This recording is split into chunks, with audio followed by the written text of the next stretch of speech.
Yeah, so we're doing 11 clinical trials right now. They are on autoimmunity, on C. diff infections, on high triglycerides, on diabetes, on obesity. We're doing a study on gingivitis, gum health. We're doing an acne study because we're seeing all of these changes when you start taking these types of bacteria. One study that just got completed that we're submitting for publication showed that when you take these spores, it actually dramatically increases the diversity of the microbiome. In some people, it almost doubled the diversity of the microbiome. Wow. So it was really quite significant, and it increased the growth of certain types of key bacterial species that are associated with very low inflammation in the gut, species like Fecalum bacteria prosnitzi. So people who tend to have Crohn's, colitis, colon cancer, they have very low levels of Fecalum bacteria prosnitzi, and high levels of Fecalum bacteria has been shown to be protective against all of those inflammatory conditions in the bowel. And these spores dramatically increase Fecalum bacteria growth. They also increase the growth of a type of bacteria called Akkermansia muciniphila. This bacteria, when at high levels, is associated with having very lean body mass, low risk for cardiometabolic syndrome, low inflammation in the body, and then having low levels of these bacteria risks are associated with having high risk for diabetes, obesity, and so on. So it has a protective role in all of the cardiometabolic syndrome, and these spores increase the growth of that bacteria quite dramatically. So it has this. That's even more exciting to me because it's influencing the whole garden. You know what I mean? And that's absolutely. So we always said that adding in these bacteria is like adding in an intelligent gardener into your garden that has the capability of going in, finding the bad bacteria, removing them. So these spores will actually sit next to bad bacteria and produce up to 25 different antibiotics to kill off the bad bacteria. And then they'll produce all of these prebiotics to regrow the good bacteria. Mm-hmm. So they act like a gardener. They go in and they specifically kill bad bacteria. They increase the growth of good bacteria. They acidify the bowel so that more favorable good bacteria can grow. They produce short-chain fatty acids and other prebiotics that'll feed other good bacteria. So they do this whole amazing gut reconditioning system, they're very important for overall gut health. And, our ancestral moms, who were hunters-gatherers were getting huge exposure to these bacteria just by eating dirt, right? They didn't live in sterile environments. They lived in nature. They got a huge exposure to soil and all the organisms within soil. So they got big exposure to these protective microbes. Gotcha. Okay. So Just Thrive is one product that you have done this clinical trial with.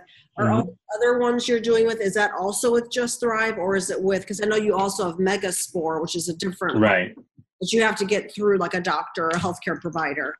Yeah. And the difference with Megaspore is that the dose is a little bit higher. It's about 30% higher. So it's a little more intensive. It's more for, fixing specific therapeutic problems that doctors can use in different ways.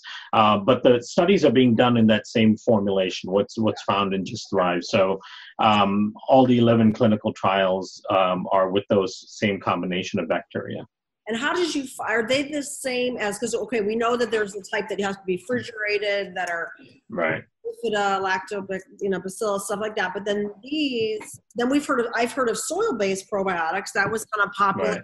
And they'd even look like soil. They'd be black or brown or something. Right. So explain to me, first of all, what yours are in comparison to those two classes, and then how you even got onto this, because when you're talking, it's like it sounds too good to be true. You know what I mean? Right. It sounds like the antithesis of an antibiotic, basically. Yeah. But actually, it's even better because it doesn't grow the bad bacteria. But anyway, so just help us understand how you got into this particular spore-based and how it's different maybe from soil-based or the stuff that's in the fridge and stuff like that. Yeah, and in fact, that's a really important distinction. So it's really a category in its own in terms of probiotics, and the category is specifically spore-forming bacteria. Now, the way we got into it is I have a research company. One of the first things I did when I started in this industry was develop a research organization to be able to offer affordable clinical studies to companies, nutritional companies in this space, because most of the way clinical trials are developed, it's developed for pharmaceuticals, and it's way too expensive for nutritional companies to do, right? So we wanted to create a clever and robust way for nutritional companies to do studies. And I did dozens of clinical trials for nutritional companies on things like vitamin D and calcium supplements and this and that. So through that, we ended up getting hired by a lot of companies who wanted us to help them develop products as well, because we were so ingrained in the research side of ingredients. And so we were hired by a large multinational company that has now been sold off a few different times. But we were hired by that company to study the probiotic market, to look at all the different types of products that are out there, to give them a report on which of those types of approaches actually has good clinical or scientific backing, and then what we would recommend as like the next generation of probiotics. And this was about 10 years ago. So the first thing I did in starting that study process was I would go to the health food stores and I would talk to the people that worked at the stores, and I would always ask them and say, what are your best probiotics? And they would always point me towards the stuff in the refrigerator, right? They would say, these are the highest quality probiotics. These are the ones you should be taking. And I go, well, why are they in the refrigerator? And they would always say, well, because it has to be a live culture, and that's what makes it effective. But to keep it as a live culture, it has to be refrigerated. Now I'd say, okay, so then if they sit at in room temperature in the shelf, they would die off, right? And they go, yeah, that's why we have to keep them refrigerated. I say, okay, so if they can't survive 70 degrees at room temperature, it's 98.6 degrees in the body and a pH of 1, which is an acidic pH so strong that it can burn off your fingertips, right?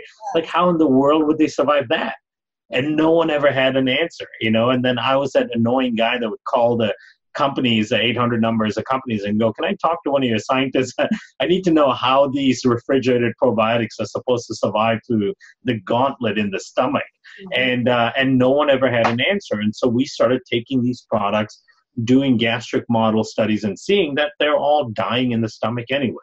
So going through all of this process of shipping them cold and keeping them refrigerated, and then you buying them and bringing them home quickly and putting them in a refrigerator, none of that mattered, because they were all just dying in the stomach anyway, right? And so then we started studying what would be called the shelf-stable version of those probiotics, and we found that those were all dying in the stomach anyway as well. The way they made them shelf-stable is they would put a huge overage of bacteria in the product. So let's say the product was claimed 50 billion was the dose. They would put 300 or 400 billion in there, so that as they would die off, by the end of shelf life, you might end up with 50 billion. Yeah. Right? So we started saying, okay, there's a lot of nonsense to this. Then we found there was virtually no clinical substantiation for having hundreds of billions of CFUs or having 15, 20 strains. All that was marketing. Then we looked at the soil-based organisms. We said, okay, maybe those are different. Now, the problem with a lot of the soil-based products is they would just take a whole bunch of random bacteria that exist in the soil and put them as probiotics without any real definition for what's actually in the product. And also, the vast majority of bacteria in soil aren't going to act as probiotics. Most of them are going to die going to the stomach as well. So then we said, okay, well, there's got to be some bacteria in the environment that can actually act as probiotics and actually make a functional change in the microbiome. For one, they have to survive through the gastric system and get to the site of action alive. And that's through our research is where we found these spore-based bacteria. So these are microbes that naturally would exist in the outside environment. We would gain exposure to them from the environment, but they have the spore coating around them when they're in the outside world.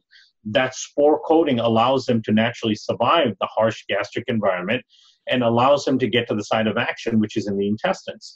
Now, when they get into the intestines, within about 8 minutes, they will break out of the spore shell and become a live, functioning vegetative probiotic cell for you in your gut. And as it turns out, in Europe, Asia, and Latin America, they've been using these strains in the prescription world since 1958. Wow. So, you know, when we discovered these strains, we looked and saw who was using them in the market. They've been as prescription drugs since the 1950s in 2/3 of the world. They just weren't here in the U.S. And so, you know, that was our findings, and we brought them back and said, these are the next generation of probiotic strains. They seem to be doing amazing things within the gut. they're here. They're nature's creation of a probiotic. And then the company that we were doing the work for said, this is fantastic, but we just got bought out by another bigger company. And so we're not making any product changes. And so they didn't do anything with it. And we took it back at some point and said, this is too important. We need to get this stuff out there to people. And that's why we took it back and created the Just Thrive and the Mega Spore to get it into the hands of people. And then, of course, being super nerds that we are, and we're a science-based organization, we weren't going to launch a product and put it out there without doing a significant amount of clinical studies. Mm-hmm. So that's why we have so many clinical trials going on as well. We need to know what the strains are doing in the person's gut. Yeah. You know, we're not just going to throw something together and put it out there to make a few dollars.